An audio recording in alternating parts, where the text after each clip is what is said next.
Imagine que você acorda um dia com essa notícia que o Banco do Brasil acaba tendo a diminuição do seu lucro na ordem de 60%. Ao mesmo tempo, você olha para o lado e percebe que ele teve um lucro líquido ajustado no semestre de 2025 de 11,2 bilhões e no segundo trimestre de 2025 de 3,8 bilhões. Agora, claro que surge aquela dúvida, vale a pena investir no Banco do Brasil ou não? Se você tem dinheiro dentro do Banco do Brasil, você deve ficar atento, deve esperar alguma coisa pior. Será que comprar uma empresa que é conhecida como uma excelente empresa pagadora de dividendos, nesse turbilhão de notícias ruins e que ela vem se desvalorizando cada vez mais, mês atrás de mês, será que é um bom investimento? Principalmente em uma empresa que existe, essa é uma curiosidade boa, desde 1808, ou seja, estamos falando desde a chegada de Dom Pedro no Brasil, já existe o Banco do Brasil. Falir uma empresa estatal, Banco do Brasil, já te garanto que isso não vai acontecer. Então, se você tem algum recurso lá no débito, respira. Mas para investir nela, bom, aqui já é uma outra conversa. Nesse instante, eu preciso que você foque somente nessa imagem. Basicamente, ela resume todo que o vídeo. Só que eu vou explicar passo a passo para você. Perceba o agro e seus ciclos em perspectiva. O Banco do Brasil, se você não sabe, é o principal player do mercado para investimento. Se eu não me engano, é quase que 1/4 de todo o mercado, se não é 1/4, é 1/5 de todo o mercado de investimento, de fomento para o setor do agro. E o agro é referente ao primeiro setor em relação ao PIB do Brasil. O Brasil é conhecido como a fazenda do mundo. Então, um banco que tem esse investimento massivo no agro, se o agro acabar oscilando, você concorda comigo que o banco também vai acabar oscilando seus resultados? Isso era para ser meio que óbvio. Porém, por que o agro está oscilando? Se isso irá continuar ao longo do tempo e até que ponto isso impacta de verdade o Banco do Brasil. É interessante que, quando da apresentação do resultado, ele acabou chamando a atenção que, primeiro, olha, observe, tivemos ali a pandemia. Ele acabou chamando a atenção que tivemos ali a pandemia. Depois, ele acabou chamando a atenção. Temos e tivemos, mas naquele momento, a guerra da Rússia versus a Ucrânia iniciou. E quando essa guerra iniciou, isso afetou diretamente o agro. Porque você começou a observar certos movimentos, tanto no Brasil como no mundo inteiro, para poder comprar certos itens que eram necessários para produzir outros itens. Por exemplo, fertilizante. Então, o fertilizante irá faltar? Não irá faltar? O fertilizante ficou mais caro? Esses aspectos, eu sei que na sua vida em si, você não acaba visualizando tão bem. Mas quando a gente pensa em macroeconomia, isso impacta e muito. Imagine que todo o seu negócio fica vinculado ao fertilizante. E um belo dia para o outro, você não sabe se você terá fertilizante dentro do seu negócio. Você sai comprando a qualquer preço, independentemente se isso irá gerar prejuízo ou não. Porque você precisa girar ao menos a sua economia, a sua máquina, para que você consiga pagar pelo menos os seus 200, 300, 100 funcionários. Depois, tivemos problemas imponderáveis. Tivemos problemas que foi a questão da seca e enchentes do Rio Grande do Sul. É claro, talvez a enchente do Rio Grande do Sul não foi algo imponderável, poderia ter sido remediado, poderia nem sequer ter existido, a depender de algumas obras, algumas intervenções que acabaram não sendo feitas e etc. Eu não sei como ficou o desfecho em relação ao relatório dessa perícia, dessa inspeção, mas a verdade é que essa calamidade, esse problema existiu. Sabendo disso, isso acabou impactando e muito o agro. Quando eu falo agro, muitas das pessoas pensam o agro como se fosse o norte, o nordeste. Não, o agro é o Brasil inteiro. O agro é muito a região do centro-oeste até, e também muito a região do sul. Não tenha dúvida disso. E agora estamos com a expectativa, de acordo com o Banco do Brasil, claro que ele está puxando a bola para ele, que existirá uma neutralidade climática, o que ele não pode prever com tanta certeza. Uma melhor produtividade esperada. Bom, olhando agora para a questão do market share.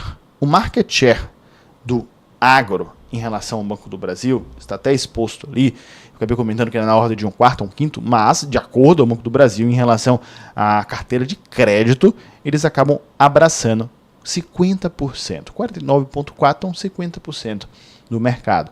Isso é muito relevante. Estamos falando em 404 bilhões. Tudo que acontece no agro acaba impactando o Banco do Brasil. E se você perceber, eles colocaram ali o preço da soja. A soja, pensando em mercado interno, pensando em commodity, é a principal, isso de acordo com inúmeros analistas, commodity é a principal commodity que você deve se atentar, focando aqui no agro somente. Quando você existe um ciclo negativo da soja, que é o que está acontecendo atualmente, você acaba tendo um ciclo negativo de outras frentes. E você acaba impactando quem? O banco que fomenta exatamente esse setor, que é o Banco do Brasil. Consequentemente, o lucro da empresa acaba caindo muito. E aqui eu vou trazer uma análise que talvez você, se você ouviu, com certeza não foi no jornal, com certeza foi algum relatório bem que específico de empresa de investimento. E eu vou trazer aqui no canal do YouTube. Antigamente, pense que há 15 anos atrás, quantas empresas existiam que fomentavam o agro? Quantas empresas elas conseguiam emprestar para o agronegócio? Poucas empresas. Basicamente, era o Banco do Brasil. Então, 15 anos atrás, você tem ali sua produção de soja. E você acabou pegando um empréstimo com o Banco do Brasil. Você pegou um empréstimo de 10 milhões. Vai ter uma parcela daqui a 10 dias para poder pagar de 1 milhão. Observe esse exemplo. Veja se você concorda comigo. Você tem que pagar daqui a 10 dias 1 milhão. Ao mesmo tempo, você precisa também pagar para poder comprar seus insumos, para poder girar o seu negócio da soja. Você precisa pagar R$500 mil em algum boleto. O que você iria fazer? Pense comigo, o que é que você iria fazer? Você iria não pagar o empréstimo do Banco do Brasil e pagar os R$500 mil no boleto? Ou você iria tentar equacionar os dois? A grande verdade é que você iria, há 10, 15 anos atrás, tentar equacionar o pagamento dos dois, de alguma forma. Nem que você pagasse aqui os R$500 mil e aqui pagaria a metade, você já tem uma inadimplência de 50% com o banco, e depois você iria se virar para poder pagar os outros 50%. Porque você sabe que daqui a 1 ano, 2 anos, você terá que pegar novamente um novo empréstimo. E quem é que irá te emprestar esse dinheiro? Bom, o Banco do Brasil. Porque ele era basicamente o único player que tinha um montante financeiro o suficiente e você tinha um histórico tal para poder te emprestar aquele recurso. Portanto, a inadimplência, ou seja, a inadimplência é quando uma pessoa não paga a outra. Sabe quando seu amigo não te paga? É mais ou menos isso. A inadimplência que o Banco do Brasil tinha há 10, 15 anos atrás era menor, porque os clientes eles tendenciavam a pagar o banco. Talvez não tão menor em porcentagem, porque talvez o business do Banco do Brasil era um pouco mais diversificado. Mas pensando em clientes grandes, eles tendenciavam a pagar. Hoje em dia, não é tão bem assim. Atualmente, quando existe um grande empresário, ele pode olhar para o outro banco e pedir emprestado em outro banco. Pronto. Eu não vou pagar o Banco do Brasil. Eu vou pensar nisso aqui daqui a 10 anos. E fechou. Daqui a 10 anos vai surgir uma medida do governo que vai acabar isentando empréstimos entre 100 mil a R$500 mil. E eu vou entrar nessa tangente. Ou que não exista isso, mas daqui a 10 anos eu penso nisso. Porque daqui a 10 anos o ciclo da soja estará muito bom e eu vou ter recurso para poder pagar e vou conseguir negociar, como todo empréstimo no Brasil, com um banco, com alguma empresa que eu não conseguir pagar, sem juros, parcelado em 90 vezes ou algo nesse sentido. E vou pegar empréstimo em outra instituição financeira. Ou vou utilizar outras ferramentas dentro de investimentos financeiros que antigamente eu não tinha tanto acesso. Hoje em dia eu consigo ter acesso. O mercado dessa forma acaba sendo ruim para o Banco do Brasil, por ele ter um market share menor, ele tem uma menor relevância e isso leva a inúmeros outros empresários, quando eles ficarem na dúvida entre eu compro o meu insumo para continuar o meu negócio versus pagar uma parcela do Banco do Brasil, eu não vou pagar essa parcela. Eu vou ignorar essa parcela, eu vou ficar com meu nome sujo, vou ficar com meu CNPJ sujo, mas eu vou continuar girando a minha empresa. Acabou levando a inadimplência do Banco do Brasil no setor do agro passar de 5%. Isso é muito alto para um banco como o Banco do Brasil. Pode dizer que outros bancos têm uma inadimplência na ordem de 6%, 5% em certos setores específicos. Igualmente, o Banco do Brasil acaba tendo aqui. E isso não é tão relevante para essas outras instituições financeiras. Você tem razão. Só que você tem que saber analisar o cenário. Uma coisa é você ter um banco como uma fintech, ou Nubank, e ele ter 6% de inadimplência. Só que o grosso ali das inadimplências são pessoas que estão devendo 50, 100, 20 reais. Outra coisa, é muito diversificado e são valores pequenos que você vai conseguir conversar. E esses clientes eles continuam utilizando ainda a plataforma Nubank, que é uma plataforma amigável. Outra coisa é você ter um perfil de dívida de uma pessoa que está devendo 10 milhões, 1 milhão. E você sabe que eles só irão pagar após o ciclo. Só que esse ciclo pode acabar demorando 2 anos. E o outro detalhe é que empresas de recuperação judicial, saldo total de até 5,4 bilhões. Estamos falando em 808 clientes. Estamos falando em 90% da inadimplência de 90 dias. Estão em recuperação, RJ Recuperação Judicial. Eles estão cobertos. O que chamou também minha atenção foi a questão do ROI. O ROI seria o retorno sobre o lucro. O ROI do Banco do Brasil ficou abaixo de 10%. Um ROI, por mais que é um banco estatal, eu entendo que algumas pessoas não gostam de investir na parte estatal, tudo bem, isso é normal até. Mas um ROI do Banco do Brasil fica abaixo de 10% é muito difícil. É muito difícil. O BTG Pactual tem um ROI acima de 20%. O Bradesco está passando por uma das piores fases, está com um ROI na ordem de 15%. Então um ROI abaixo de 10% do Banco do Brasil acabou chamando bastante atenção. Isso até levou, quando o preço das ações caíram bastante, 3% em horas para o Banco do Brasil é muito. Automaticamente a empresa se valorizou. É nesse momento que eu entro na segunda parte do vídeo.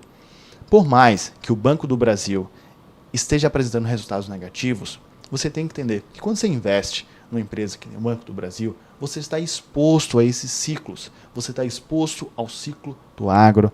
Você está exposto a uma empresa do Estado. Isso, por um lado, é ruim, porque se tiver alguma intervenção, ela vai despencar de valor. Por outro lado, você sabe que ela não vai quebrar. A empresa existe desde Dom Pedro, então não me interessa quem é um presidente ou o que está acontecendo. A empresa não vai quebrar. Não dessa forma e com certeza não por agora. E não com esses números que eles vêm apresentando. Principalmente uma empresa dentro do mercado financeiro, uma empresa na Bolsa de Valores do Brasil. Uma empresa que é conhecida como uma máquina de dividendos. É uma das queridinhas empresas de dividendos historicamente. Portanto, ponto número 1. Se eu tivesse Banco do Brasil, eu não venderia. Ponto número 2.